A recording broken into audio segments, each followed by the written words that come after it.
वाह, इतने दिनों के बाद तेरे हाथ की चाय पीकर तो मजा आ गया। आज भी तेरे हाथों में वही जादू है। अरे तुम तो शहर में रहती हो, मैंने सुना है वहाँ तो खाने पीने की बहुत ही अच्छी अच्छी चीजें मिलती है, बड़े बड़े रेस्टोरेंट होते हैं। हाँ, ये बात तो है। जब से मैं शहर में रहने गई हूँ ना, तब से मेरी तो जिंदगी ही बदल गई है। मैं तो तुझे भी यही सलाह देती हूँ कि तू भी किसी तरह अपने पति को मनाकर हमेशा के लिए शहर में सेटल हो जा। फिर तो तू भी रोज मजे करेगी। बात तो तुम ठीक कहती हो, लेकिन अगर मैं शहर चली गई तो माँ जी का ख्याल कौन रखेगा?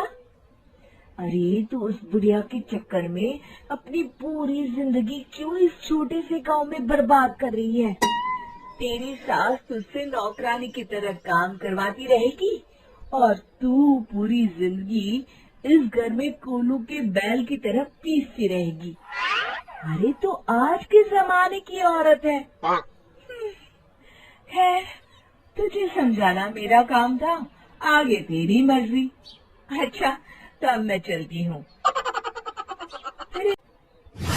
अरे बहू, आज तो मेरे घुटनों में बहुत तेज दर्द हो रहा है। जरा जल्दी आके तेल से मालिश तो कर दे। अरे माँ जी, ये तो आपका रोज रोज का नाटक हो गया है। मेरी तो समझ में नहीं आता, आप मुझे अपनी बहू बनाकर लाई हैं या इस घर की नौकरानी? अरे बहू, आज तुझे अचानक क्या हो गया? मैंने ऐसा भी क्या कह दिया जो तू इतना नाराज हो रही है? बुढ़ापे में तो बहू ही अपनी सास की सेवा करती है ना। वो जमाना गया माँ जी, मैं आज के जमाने की लड़की हूँ। आज से आप अपना सारा काम खुद करिए। सुनिए जी, कब तक हम इस छोटे से गांव में अपनी जिंदगी गुजारेंगे? अब तो राजू भी बड़ा हो रहा है, उसकी अच्छी पढ़ाई लिखाई के लिए हमें शहर में जाकर रहना चाहिए। अरे भाग्यवान, बात तो तुम एकदम सही कह रही हो, लेकिन शहर जाकर हम रहेंगे कहाँ? वहाँ ना तो हमारा कोई रिश्तेदार रहता है और ना ही कोई जान पहचान वाला। अरे जान पहचान तो बनाने से बनती है। शहर में तो कामों की कमी नहीं है और वहाँ पैसे भी बहुत अधिक मिलते हैं। मेरी सहेली कविता 5 साल से शहर में बसे से रह रही है। मैं तो कहती हूँ जितना जल्दी हो सके तुम भी शहर चलने की तैयारी करो।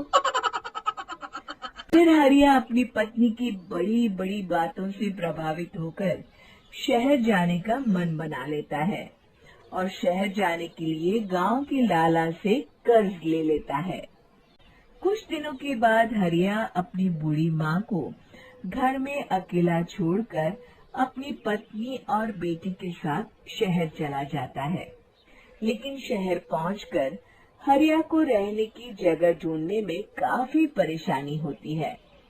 फिर बड़ी मुश्किल से हरिया रोज काम की तलाश में शहर भर में भटकता, लेकिन उसे कहीं कोई काम नहीं मिलता और फिर धीरे धीरे उनके पास बचे हुए पैसे भी खत्म होने लगते हैं और नौबत यहाँ तक आ जाती है कि उन्हें एक वक्त भूखा रहकर दिन गुजारना पड़ता है। अरे भाग्यवान, ये कहाँ फंसा दिया तुमने? इस शहर में जीना तो बड़ा ही मुश्किल है। कहीं काम मिलना तो दूर की बात है, यहाँ के लोग तो सीधे मुंह बात भी नहीं करते। अब हमारे पास खाना खाने तक के पैसे नहीं बचे हैं। तभी वहाँ मकान मालिक आ जाता है। अरे भाई, मैंने तुम्हें कमरा देते वक्त ही कहा था कि मैं रोज के रोज पैसे लूंगा।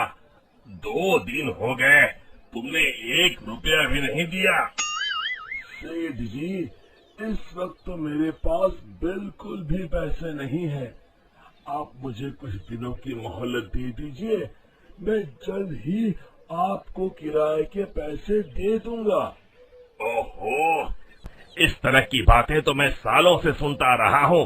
अगर तुम पैसे नहीं दे सकते तो कल ही कल मेरा कमरा खाली कर दो। हाँ, इस शहर में किराएदारों की कमी नहीं है।